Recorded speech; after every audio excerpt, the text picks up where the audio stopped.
Bienvenue dans un nouvel épisode de Big Bold Business, le podcast pour les entrepreneuses qui souhaitent bâtir un business où la vente et l'attraction de clients riment avec aisance et fun. Aujourd'hui, nous allons aborder un sujet crucial, la relation à la vente. En tant que femme entrepreneur experte dans ton domaine, tu ressens peut-être parfois des blocages lorsqu'il s'agit de parler de tes services ou de tes offres à leur juste valeur. Tu as du mal à les vendre, à trouver les bons mots, à ne pas avoir l'impression de venir avec tes gros sabots en mode VRP qui tape aux portes pour essayer de vendre sa camelote. Ça, c'est le préjugé qu'on a toutes lorsqu'il s'agit de la vente. Et donc forcément avec ce type de stéréotype, on a parfois du mal à vendre nos services, à vendre nos coachings ou nos produits. Ce qui est contradictoire puisqu'en tant qu'entrepreneur, tu as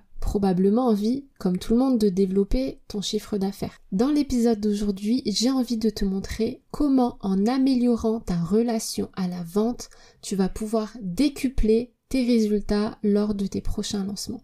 Pour bien débuter, on va d'abord analyser la perception que tu as actuellement sur la vente. Je sais que nombreuses sont les entrepreneuses qui, malgré leur expertise, ressentent des blocages dès qu'il s'agit de parler de leurs offres. Si tu es experte dans ton domaine mais que tu es freinée par des croyances limitantes du type vendre c'est malsain, vendre c'est uniquement pour les personnes cupides qui pensent qu'à l'argent. Moi, ce que je veux, c'est aider les gens, pas les escroquer. Forcément, avec ce type de croyance, tu vas te heurter à de nombreux blocages et tu vas freiner en fait finalement les ventes puisque inconsciemment, tu vas projeter cette croyance dans ta communication et ton audience va réagir de sorte à confirmer cette croyance. Donc tu ne vendras pas ou du moins tu vendras moins.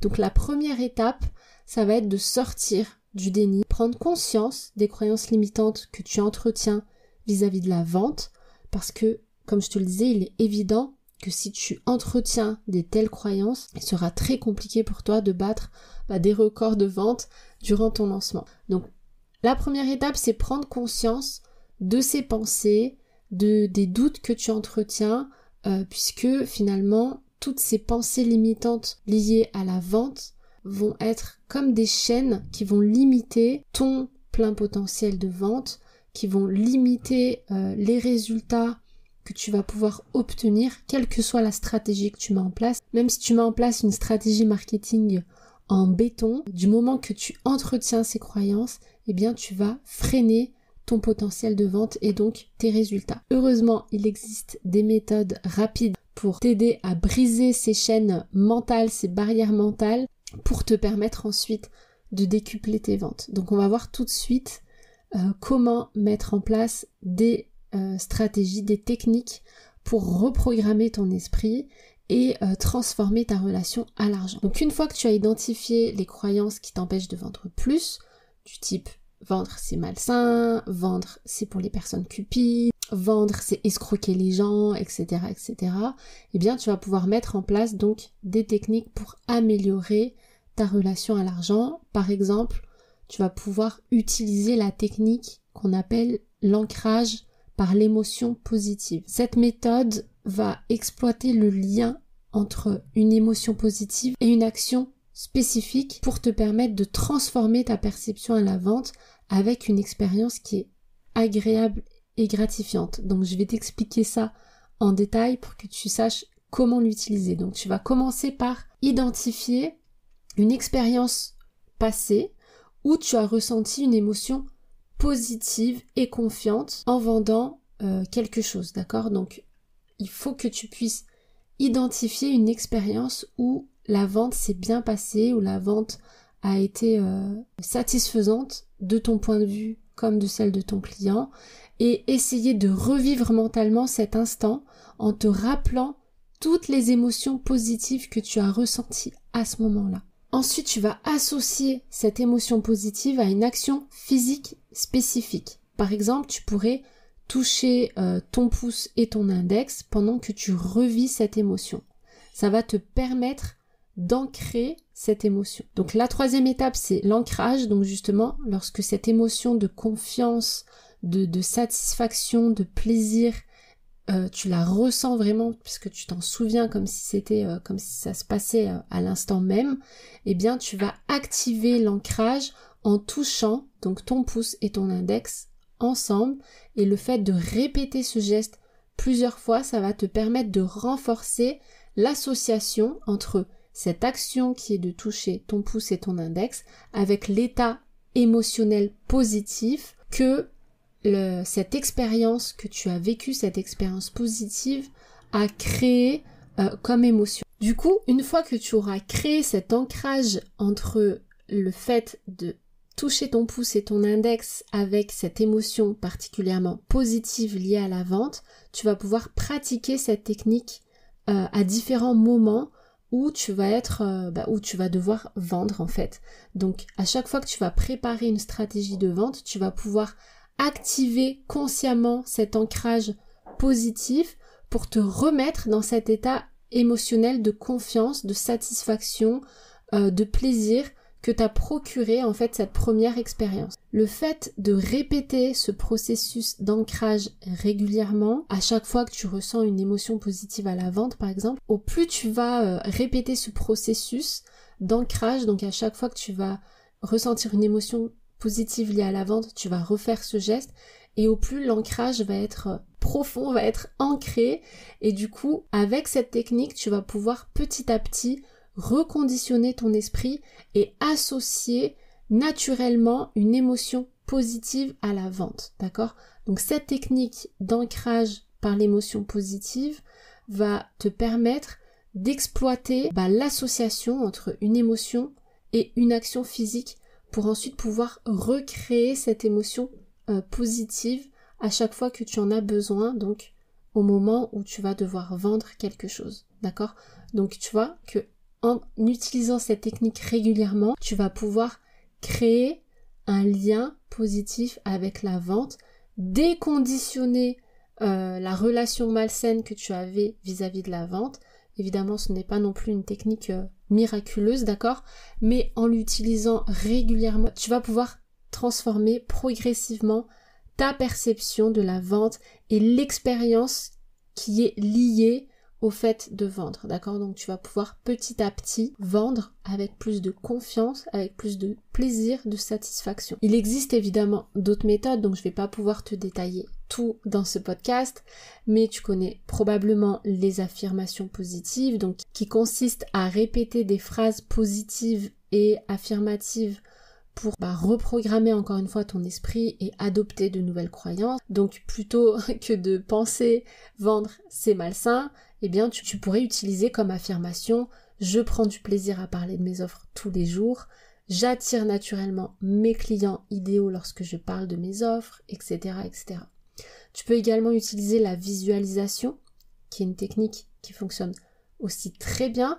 Donc ça consiste en fait à créer des images mentales très détaillées, très claires de tes ventes futures, de tes succès futurs pour t'aider à renforcer ta conviction, ta confiance en ta capacité à vendre avec plaisir, satisfaction, positivité, etc. Donc ça implique que tu visualises tes objectifs comme s'ils étaient déjà atteints, d'accord? Comme si ça se déroulait dans ton présent, et essayer encore une fois de lier ce film mental, ces images mentales à une émotion positive, d'accord? Puisque ce sont vraiment les émotions qui vont te permettre de déconstruire tes croyances, tes mauvaises croyances liées à la vente. Tu peux également utiliser la méditation ou le mindfulness, donc qui consiste à pratiquer la pleine conscience. Donc à chaque fois que tu vas avoir des pensées négatives liées à la vente,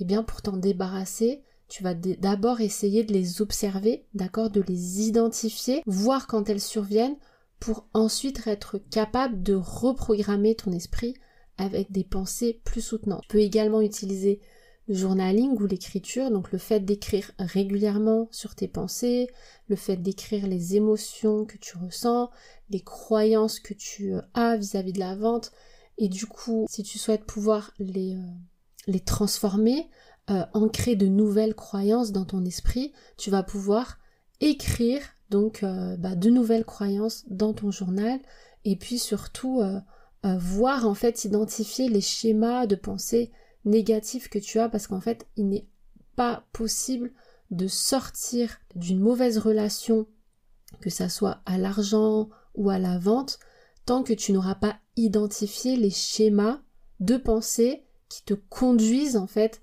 à entretenir cette croyance.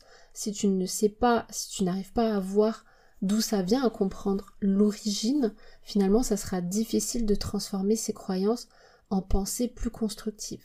Donc le fait d'écrire, ça va souvent te permettre de réfléchir, d'avoir une certaine réflexion sur déjà qu'est-ce qui se passe dans ta tête, quelles sont ces croyances que tu entretiens, d'où ça vient, qu'est-ce qui déclenche ça, et voilà, pouvoir vraiment observer ça comme un observateur extérieur, un observateur neutre, et c'est le fait de faire ce travail qui va ensuite te permettre de reprogrammer tes croyances de sorte à avoir des croyances beaucoup plus soutenantes. La 5e stratégie, la 5e technique que tu peux utiliser, c'est l'autosuggestion. C'est une technique que j'ai déjà utilisée, je saurais pas te dire à quel point ça fonctionne parce que c'est difficile à mesurer, mais en fait j'enregistre des audios, donc comme des épisodes de podcast où je vais parler, donc où je vais relire, en fait je vais lire des croyances et des pensées que j'ai envie d'entretenir, d'accord ? J'ai envie de reprogrammer mon esprit avec des croyances plus soutenantes, des croyances positives qui vont m'aider à vendre, qui vont m'aider à avoir plus de confiance en mes capacités à vendre, etc. Eh bien, je vais tout simplement enregistrer un audio avec des affirmations positives, avec des croyances positives liées à la vente, et je vais tout simplement écouter ces audios quand je travaille ou avant de m'endormir, par exemple. Et voilà, ça va être une façon d'auto-suggérer des choses à mon esprit de manière consciente ou inconsciente. Maintenant que tu as découvert ces techniques pour améliorer ta relation à la vente, déconstruire tes croyances limitantes liées à la vente, tu vas pouvoir maintenant appliquer concrètement ces changements lors de tes prochains lancements. Imagine à quel point ta façon de communiquer pourrait changer simplement en modifiant les croyances que tu entretiens vis-à-vis de la vente. Tu serais capable de parler de tes offres complètement différemment, c'est-à-dire avec aisance, avec conviction, d'accord, avec cette conviction ferme, cette conviction imperturbable que ce que tu offres a énormément de valeur, que la solution que tu vends va pouvoir réellement aider tes clients, d'accord. Il n'y a qu'en ayant balayé ces mauvaises pensées liées à la vente que tu vas pouvoir communiquer avec cette aisance et avec cette conviction, d'accord? Ce n'est pas en entretenant une croyance de type vendre c'est mal que tu vas réussir à vendre, d'accord? Donc il faut déjà ancrer dans ta tête que vendre c'est rendre service à ton audience, puisqu'il n'y a qu'en lui proposant des offres payantes que tu vas réellement pouvoir avoir un impact transformateur sur elle. Le contenu gratuit c'est bien, ça va pouvoir l'aider, mais on est bien d'accord que ce n'est pas avec du contenu gratuit que ta cible va réellement pouvoir transformer sa vie. Si elle veut transformer sa vie, il va falloir qu'elle investisse de l'argent, qu'elle achète une formation, un service, un coaching, peu importe, mais ça va être avec quelque chose de payant, puisque ça sera une solution que tu auras pensée pour lui permettre d'atteindre un certain résultat. D'accord? Donc vendre, c'est rendre service. D'accord? Vendre, ce n'est pas malsain, ce n'est pas profiter des autres, ce n'est pas les escroquer, c'est leur donner l'opportunité de vivre une transformation, d'atteindre leur objectif, de résoudre leurs problèmes. D'accord? Donc imagine si en ayant cette croyance ferme qu'en vendant tu rends service à ton audience, imagine à quel point tes résultats pourraient être différents. D'accord? Tout simplement parce que tu serais capable de communiquer sur tes offres avec beaucoup plus d'aisance, de plaisir, de conviction. Et c'est cette conviction, cet enthousiasme qui va se ressentir et qui donnera envie aux gens de te rejoindre. Je le répète souvent, mais la façon dont tu communiques, c'est-à-dire l'énergie que tu transmets, l'enthousiasme que tu transmets à travers ta communication sont bien plus convaincants que les mots que tu utilises pour vendre. Pourquoi ? Parce qu'en fait, seulement 7% de la communication est verbale. D'accord ?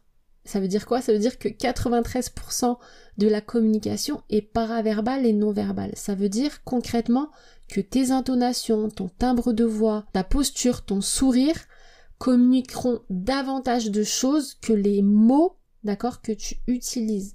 Et si tu es 100% convaincu par ton offre, cela va transparaître dans ta voix. Et vice versa, si tu n'es pas 100% convaincu par ton offre, si tu penses que vendre c'est mal, que vendre c'est malsain, que vendre c'est escroquer ton audience, etc., cela va transparaître encore une fois dans ta voix puisque lorsque tu vas devoir vendre, tu vas te sentir mal à l'aise. Il va y avoir cette espèce de dissonance entre le fait de vendre, de parler de ton offre et savoir que en fait, en le faisant, finalement, tu es en train de faire quelque chose de mal. Donc ça ne peut pas fonctionner, d'accord ? L'énergie que tu vas mettre dans l'action de vendre, dans ta communication, sera une mauvaise énergie. Et ça va se ressentir chez ton audience. Je te garantis, pour l'avoir vraiment expérimenté, qu'en communiquant avec conviction et avec cette croyance que vendre, ce n'est pas malsain, mais au contraire, c'est permettre à tes clients